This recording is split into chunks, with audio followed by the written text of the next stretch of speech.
Good morning, dear students. Let's begin our social science class.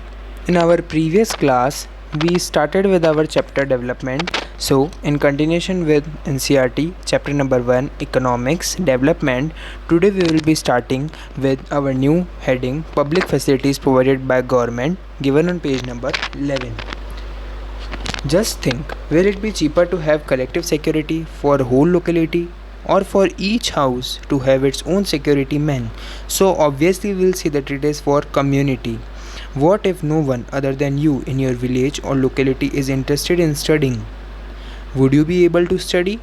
Not unless your parents could afford to send you to some private school elsewhere. So you are actually able to study because many other children also want to study, and because many people believe that government should open school and provide other facilities so that all children have chance to study. Basically, public facilities will be those facilities which are available to all the public or all the citizens of a country that are provided by government. Even now, in many areas, children, particularly girls, are not able to achieve secondary level schooling because government society has not provided adequate facilities. So, the water that we consume every day, the gas which comes in our home, the electricity, and wherever we go, we get some types of bus stand ticket counters and many other things. These all are actually provided by government for our facilities, so that these are the public facilities. The traffic rules itself is a public facility. Why Kerala has a low infant mortality rate? Now, as I already discussed in our previous class, we discussed some categories that is on low that is infant mortality rate. We categorized Maharashtra, Bihar and Kerala. We found that Kerala had the lowest infant mortality rate, so we had that why Kerala has the lowest infant mortality rate. So let us see the reason. Kerala has a low infant mortality rate because it has adequate provision of basic health and educational facilities. Means the basic health and educational facilities available to all the people of Kerala.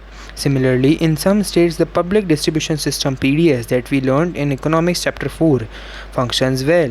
Health and nutritional status of people of such states is certainly likely to be better. That's why we say that Kerala has a low infant mortality rate. Now let us have a brief account on Human Development Report. Once it is realized that even though the level of income is important, yet it is an inadequate measure of the level of development, we begin to think of other criterion. There could be a long list of such criterion, but then it would not be so useful. What we need is a small number of most important things.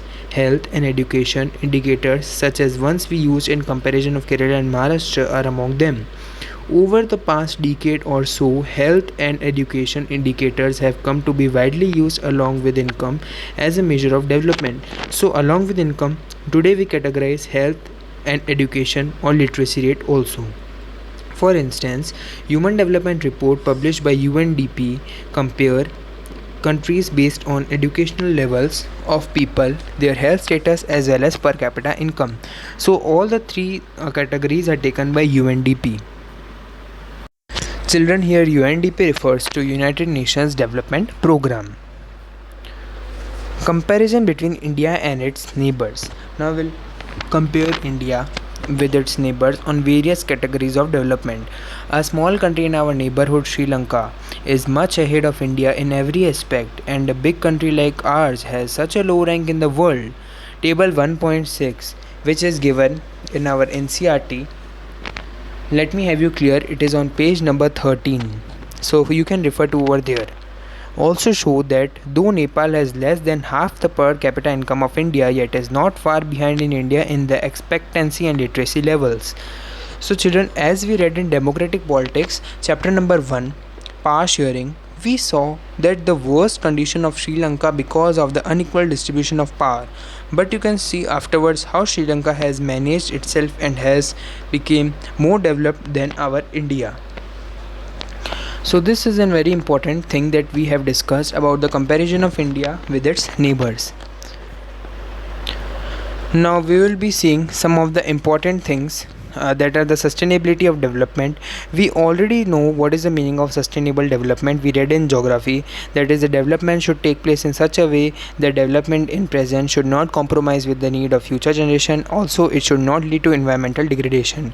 Gandhiji had said some beautiful words. We have not inherited the world from our forefather. We have borrowed it from our children. It is a very good line. It represents that what our children they will be having in their future, we are snatching it from them right now. The two examples are discussed in NCERT on page number 14 and 15 are groundwater as well as exhaustion of natural resources. These our children would have access to, but as we have taken them in enormous quantity, this has led to their depletion, and our children probably would not have these resources. So we have snatched them from our children. Case 1 studies groundwater in India. Recent evidence suggests that the groundwater is under serious threat of overuse in many parts of country. About 300 districts have reported a water level decline of 4 meter during the past 20 years. So in the ground, 4 meter below the water level has decreased. Nearly one third of country is overusing their groundwater reserves. So if someone has a boring or a tube well, they think that the water is unlimited available to them. So they use water recklessly, and they do not care about the preservation or consumption of the water in a limited quantity. In another 25 years, 60% of country would be doing the same if present way of using the resource continues. Groundwater overuse was particularly found in agriculturally prosperous regions of Punjab and western Uttar Pradesh, hard rock plateau areas of central and south India, some coastal areas and rapidly growing urban settlements.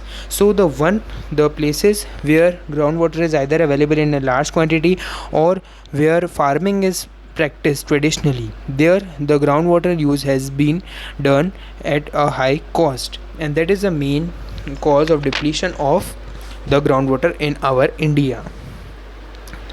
Now the case 2 that we are reading is exhaustion of natural resources. Now there is one table which is given, table number 1.7 on page number 15. Here it says that in Middle East the reserves according to 2013 and 1000 million barrels is 808.5, and number of years the reserve will last will be 78.1 years. For US it is 44.2 and 12.1, and for world it is 1687.9. Now the more years these natural resources of reserve will be 53.3 years. The table give an estimate of reserves of crude oil, that is of column 1. More important, it also tells us for how many years the stock of crude oil will last if people continue to extract it at present rate. The reserve would last only for 53 years or more. So if the current exploitation of crude oils take place, then after 53 years the crude oil will become extinct from the world. Countries like India depend on importing oil from abroad because they do not have enough stock of their own. If price of oil increase, this become a burden for everyone. There are countries like USA which have low reserves and hence want to secure oil through military or economic power. The question of sustainability of development arises many fundamentally new issues about nature and process of development. Now let us have a brief description of groundwater. Groundwater is an example of renewable resources. These resources are replenished by nature as in the case of crops and plants. However, even these resources may have been overused. For example, in case of groundwater, if we use more than what is being replenished by rain, then we would have been overusing these resources. Non-renewable resources are those which will get exhausted after a few years of use. This is a very important 1 mark question. Write a short note on non-renewable resources. So we have a fixed stock on earth which cannot be replenished, means we cannot reproduce them.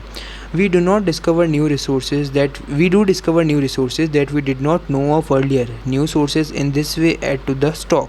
However, over time this will get exhausted. So crude oil is one of the example of non-renewable resources, and the table that I was referring to was this, that in Middle East for reserve of 2017 it was about 808, then the number of years it will last is 70.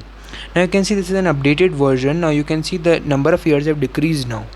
For US it is 50 and 10.5, and for world it is 1697 and 50.2. Now, what is the final conclusion that we arrive from this development chapter? Consequence of environmental degradation do not respect the national or state boundaries. This issue is no longer region or nation specific. Our future is linked together. Sustainability of development is comparatively a new area of knowledge in which scientists, economists, philosophers, and other social scientists are working together. In general, the question of development or progress is perennial. At all time, perennial means that it does not depend, it is not continuous. At all times, as a member of society and as an individual, we need to ask where we want to go, what we wish to become, and what our goals are. So the debate on development will continue. So in this way we have completed this chapter. That's all for the day. Thank you and have a nice day.